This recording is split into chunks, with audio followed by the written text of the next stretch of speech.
नमस्कार दोस्तों, मैं इंदिरा साहू। स्वागत है आपका मेरे नए ब्लॉग में। पता है अभी आप ये जो देख रहे हैं यहाँ पर ये लोग जो एकत्रित हो रहे हैं और ये म्यूजिक जो चल रहा है, ये हमारे यहाँ पर तेजा जी का भाव आता है।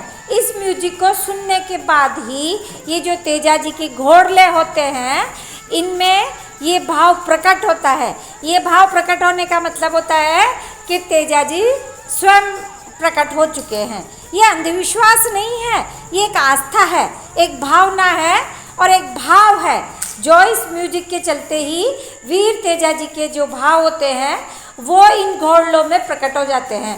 ये घोड़ले हैं जो तेजा जी की सेवा करते हैं, तेजा जी के पूजा करते हैं, आराधना करते हैं। और हमारे गांव की मान्यता है कि तेजा जी सारे कष्ट दूर करते हैं, सारे कष्ट दूर करते हैं। अभी आपको मैं दिखाऊंगी। अब ये म्यूजिक जो चल रहा है, ये इतने ढोल ताशे और क्या मंजीरे अलगोजे, ये सारी धुनें ये तेजा जी के भाव प्रकट होने के संकेत हैं।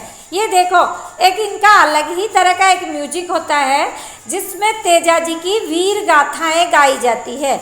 और इन वीर गाथाओं को सुन करके ही तेजा जी के घोड़लों में भाव प्रकट होता है। ये भाव प्रकट होने पर गांव वाले सारे प्रसन्न हो जाते हैं और हम भी खुश हो जाते हैं। और ये वीर गाथाएं, इन गीतों के माध्यम से तेजा जी की वीर गाथाएं चलती है जो तेजा जी का भाव प्रकट करती है। तेजा जी का भाव प्रकट होते ही गांव के लोग इनसे सवाल जवाब करते हैं, क्वेश्चन आंसर करते हैं, अपने बीमारियों को दूर करने के लिए कहते हैं, या कोई जहरीला जानवर जिसको काट जाता है उसकी तांती बना करके देते हैं। और लोगों की भावना यह है कि अगर कोई विष जिसमें जहर होता है उस कीड़े ने अगर काटा है या फूंक मार दी है या कुछ भी है, तो तेजा जी के यहाँ आने पर और ये झाड़ा लगाने पर वो जहर दूर हो जाता है। देखते रहिए। देखिए आप, ये जो तेजा जी का जिनमें भाव अभी आ रहा है, इनके हाथों में ये नीम के जो पत्ते हैं, इनको इन पत्तों को ये ऐसे ही खा जाते हैं। मतलब इनमें जब भाव प्रकट होता है तेजा जी का, तो ये कच्चे पत्ते चबा जाते हैं और ये जो झाड़ा लगाते हैं, इन्हीं पत्तों से फिर ये झाड़ा लगाते हैं। तो लोगों की भावना ये है, श्रद्धा ये है कि इस झाड़े से, तेजा जी ने जो झाड़ा लगाया है, इससे हमारी सारी जो शारीरिक बाधाएं हैं वो सब दूर हो जाएंगी। ये देखिए, अभी तेजा जी की वीरता का भाव ये इस घोड़ले में आया हुआ है।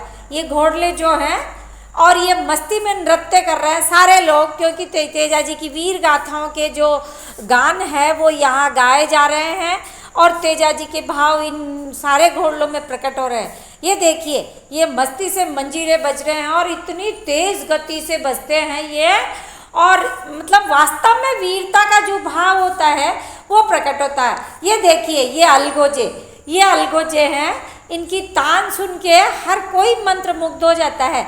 और ये जो गीत है, ये हमारे राजस्थान की मान्यता है। हमारे राजस्थान के आराध्य देव हैं वीर तेजा जी। वीर तेजा जी जिनके बारे में ये किंवदंती है। ये देखिए आप, तेजा जी का भाव इनमें आया हुआ है। इन्होंने भाला हाथ में ले रखा है और ये नीम के पत्ते हैं और ये बिल्कुल तेजा जी की जैसे वीर गाथा है। इनको अभी पूरा भाव प्रकट हो रहा है सेम तेजा जी का, वो वैसी की वैसी वीरता, क्योंकि उनको किसी जहरीले सांप ने, विषधारी नाग ने उनको डस लिया था। इसी के कारण उनकी मृत्यु हो जाती है और वो मृत्यु को प्राप्त होते हैं। लेकिन वो मृत्यु को प्राप्त नहीं होते, वो हम लोगों में आज भी व्याप्त है। उनकी वीर गाथाएं, उनकी शौर्य की गाथाएं वो आज भी हम लोगों के बीच में है। वो हमारी श्रद्धा है, क्योंकि उनकी वीरता को हम भुला नहीं सकते। वीर तेजा जी हमारे आराध्य हैं और उन्हीं की याद में ये मेला भरा जाता है। ये देखिए आप, ये जो म्यूजिक है अभी मैं आपको सुनवाऊंगी और इतना अच्छा लगता है। सारी चीज़ें, ये ढोल मंजीरे अलगोजे और इनकी अलग ही धुन होती है। देखिए आप।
कष्ट को आप दूर करें। ये देखो, ये फिर इनका मस्ती भरा म्यूजिक चल रहा है। मैंने अभी आपको सुनवाया ही था, एक इनका अलग तरह का कोई संगीत होता है, वो आप देखिए। तो इस पे पूरी वीर गाथाएं होती है तेजा जी की, हमारे आराध्य की। उन्होंने निस्वार्थ भावना से एक गुजरी की गायों को छुड़ाया था। हमारे तेजा जी जो राजस्थान के लोक देवता हैं, उनके बारे में कहा जाता है, किताबें हैं, हम पढ़ते हैं। देखिए आप, वीर तेजा जी के बारे में ये कहा जाता है कि जब वो उस गुजरी की गायों को छुड़ा रहे थे, तब उनके शरीर पे इतने घाव हो गए थे कि उनके शरीर पे एक निशान नहीं बचा था कहीं पे भी। तो फिर उन्होंने काले नाग को वचन दिया था कि मैं तेरे पास वापस आऊँगा जब तू मुझे डस लेना। तब काले नाग ने उनसे पूछा कि तेरी बॉडी पे तो कुछ भी ऐसा वही जगह ही नहीं है, मैं कहाँ डसूँ। तो फिर उन्होंने कहा कि मेरी जीभ खाली है, उस पर तू अपना मेरे को डस ले। फिर तेजा जी ने उसको जीभ पे, उनको वीर तेजा जी को जीभ पे डसा था। तो देखिए आप आगे उनकी वीर गाथाएं गीतों के माध्यम से।